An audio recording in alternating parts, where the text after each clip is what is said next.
KRIDE ಅಂತ ಹೇಳಿದ್ರೆ Karnataka railway infrastructure development company limited ಅಂತ ಹೇಳಿ ಇವರು ಹುದ್ದೆಗೆ ಅರ್ಜಿಯನ್ನ ಕರೆದಿದ್ದಾರೆ. ಟೋಟಲ್ 9 ಹುದ್ದೆ ಖಾಲಿ ಇದೆ.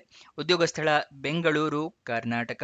ಯಾವ್ಯಾವ ಹುದ್ದೆ ಅಂತ ನೋಡಿದ್ರೆ general manager, junior general manager, senior DGM, senior deputy general manager, ಮತ್ತೆ senior manager, manager, deputy manager, ಇದಿಷ್ಟು ಹುದ್ದೆ ಖಾಲಿ ಇರುತ್ತೆ. ಸ್ಯಾಲ್ರಿ 70,250 ರೂಪಾಯಿಂದ ಹಿಡಿದು 2,61,000 ರೂಪಾಯಿ ತನಕ ತಿಂಗಳಿಗೆ ಸ್ಯಾಲ್ರಿ ಇರುವಂತಹ ಜಾಬ್ಗಳು ಇದಾಗಿರುತ್ತೆ.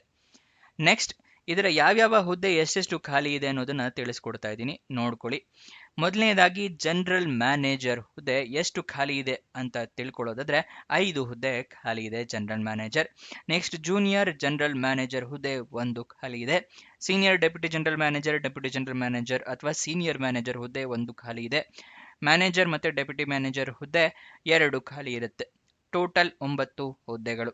ನೆಕ್ಸ್ಟ್, ಇದರ ಅರ್ಜಿ ಶುಲ್ಕವನ್ನು ತಿಳ್ಕೊಳ್ಳೋದಾದ್ರೆ ಯಾವುದೇ ರೀತಿಯ ಅರ್ಜಿ ಶುಲ್ಕ ಕೂಡ ಇರೋದಿಲ್ಲ, ಉಚಿತವಾಗಿ ಅರ್ಜಿಯನ್ನ ಹಾಕೋಬಹುದು. ನೆಕ್ಸ್ಟ್, ಸೆಲೆಕ್ಷನ್ ಪ್ರೋಸೆಸ್ನ ವಿವರ ತಿಳ್ಕೊಳ್ಳೋದಾದ್ರೆ ಯಾವುದೇ ರೀತಿಯ ಪರೀಕ್ಷೆ ಕೂಡ ಇಲ್ಲ, ಜಸ್ಟ್ ನೀವು ಇಂಟರ್ವ್ಯೂನ ಪಾಸ್ ಮಾಡಿದ್ರೆ ಸಾಕು, ನಿಮಗೆ ಜಾಬ್ ಸಿಗುತ್ತೆ. ಗೊತ್ತಾಯ್ತಲ್ವಾ? ನೆಕ್ಸ್ಟ್, ನೀವು ಆ ನೋಟಿಫಿಕೇಶನ್ ನೋಡ್ಕೊಳ್ಳದೆ ಅಪ್ಲಿಕೇಶನ್ ಹಾಕೊಳ್ಳೋದಕ್ಕೆ ಹೋಗಬೇಡಿ. ಆನ್ಲೈನ್ ಮುಖಾಂತರ ಅಪ್ಲಿಕೇಶನ್ ಹಾಕೋಬೇಕು. ಈ ನೋಟಿಫಿಕೇಶನ್ ಓದ್ಕೊಂಡ್ರೆ ನಿಮಗೆ ಅಪ್ಲಿಕೇಶನ್ ಹಾಕೊಳ್ಳೋದಕ್ಕೆ ಈಸಿ ಆಗುತ್ತೆ, ಮತ್ತೆ ಎಲ್ಲ ಎಲಿಜಿಬಿಲಿಟಿ ಕ್ರೈಟೀರಿಯಾ ತಿಳ್ಕೊಳ್ಳೋದಕ್ಕೂ ಕೂಡ ಈಸಿ ಆಗುತ್ತೆ.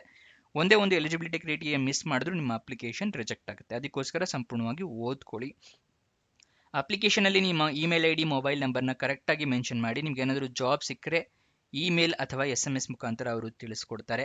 ಡಾಕ್ಯುಮೆಂಟ್ಸ್ ಯಾವ್ಯಾವ್ದು ಬೇಕು ಅಂತ ಹೇಳಿದ್ರೆ ID proof, Aadhaar card, voter ID ಅಥವಾ ಪಾನ್ ಕಾರ್ಡ್, ಎಜುಕೇಷನ್ ಕ್ವಾಲಿಫಿಕೇಷನ್ಗೆ ನಿಮ್ಮ ಮಾರ್ಕ್ಸ್ ಕಾರ್ಡು, ಸರ್ಟಿಫಿಕೇಟ್ಸು, ನಿಮ್ಮ ಪಾಸ್ಪೋರ್ಟ್ ಸೈಜ್ ಫೋಟೋ, ನಿಮ್ಮ ರೆಸ್ಯೂಮೆ, ಎಕ್ಸ್ಪೀರಿಯನ್ಸ್ ಇದ್ದರೆ ಎಕ್ಸ್ಪೀರಿಯನ್ಸ್ ಸರ್ಟಿಫಿಕೇಟ್, ಇದಿಷ್ಟನ್ನು ರೆಡಿ ಇಟ್ಕೊಂಡಿರಿ.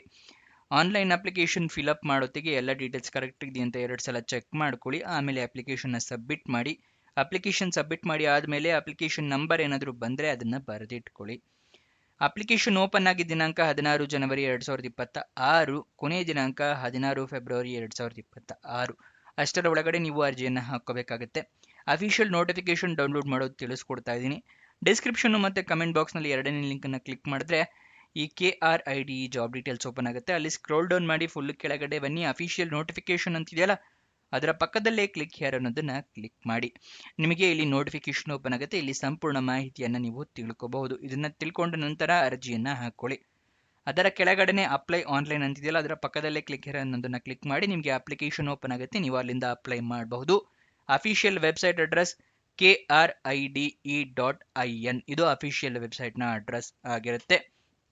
ನೆಕ್ಸ್ಟ್, ಇದರ ಸ್ಯಾಲ್ರಿಯನ್ನ ಡೀಟೇಲ್ಸ್ನ ವಿವರ ತಿಳ್ಕೊಳ್ಳೋದಾದ್ರೆ ಜನರಲ್ ಮ್ಯಾನೇಜರ್ ಹುದ್ದೆಗೆ 2,61,000 ರೂಪಾಯಿ ಸ್ಯಾಲ್ರಿ ಇರುತ್ತೆ ತಿಂಗಳಿಗೆ. ಜೂನಿಯರ್ ಮ್ಯಾನೇಜರ್ ಹುದ್ದೆಗೆ ಎಷ್ಟು ಸ್ಯಾಲ್ರಿ ಅಂತ ಮೆನ್ಷನ್ ಮಾಡಿಲ್ಲ. Senior deputy general manager, senior manager ಹುದ್ದೆಗೆ 1,12,000 ರೂಪಾಯಿಂದ ಹಿಡಿದು 1,54,000 ರೂಪಾಯಿ ತನಕ ತಿಂಗಳಿಗೆ ಸ್ಯಾಲ್ರಿ ಇರುತ್ತೆ. ಮತ್ತೆ ಮ್ಯಾನೇಜರ್, ಡೆಪ್ಯೂಟಿ ಮ್ಯಾನೇಜರ್ ಹುದ್ದೆಗೆ 70,250 ರೂಪಾಯಿಂದ ಹಿಡಿದು 80,000 ರೂಪಾಯಿ ತನಕ ಇರುತ್ತೆ. ಇದರ ವಯೋಮಿತಿಯ ಡೀಟೇಲ್ಸ್ನ ತಿಳ್ಕೊಳ್ಳೋದಾದ್ರೆ ಮಿನಿಮಮ್ ಏಜ್ನ ಕೊಟ್ಟಿಲ್ಲ, ಸೊ ಮಿನಿಮಮ್ 18 ಇರುತ್ತೆ ಎಲ್ಲ ಹುದ್ದೆಗೂ. ಮ್ಯಾಕ್ಸಿಮಮ್ 55 ವರ್ಷದವರ ತನಕ ಅರ್ಜಿಯನ್ನ ಹಾಕಬಹುದು. ಎಜುಕೇಷನ್ ಕ್ವಾಲಿಫಿಕೇಶನ್ ನೋಡೋದಾದ್ರೆ ಜನರಲ್ ಮ್ಯಾನೇಜರ್ ಹುದ್ದೆಗೆ BE BTech ಆಗಿರಬೇಕಾಗುತ್ತೆ, ಸಿವಿಲ್ ಅಥವಾ ECE ನಲ್ಲಿ. ಜೂನಿಯರ್ ಜನರಲ್ ಮ್ಯಾನೇಜರ್ ಹುದ್ದೆಗೆ ಪೋಸ್ಟ್ ಗ್ರಾಜ್ಯುಯೇಷನ್ ಆಗಿರಬೇಕಾಗುತ್ತೆ. ಸೀನಿಯರ್ DGM ಅಥವಾ ಸೀನಿಯರ್ ಮ್ಯಾನೇಜರ್ ಹುದ್ದೆಗೆ BE BTech ಆಗಿರಬೇಕು, ಸಿವಿಲ್ ಇಂಜಿನಿಯರಿಂಗ್ ಅಲ್ಲಿ.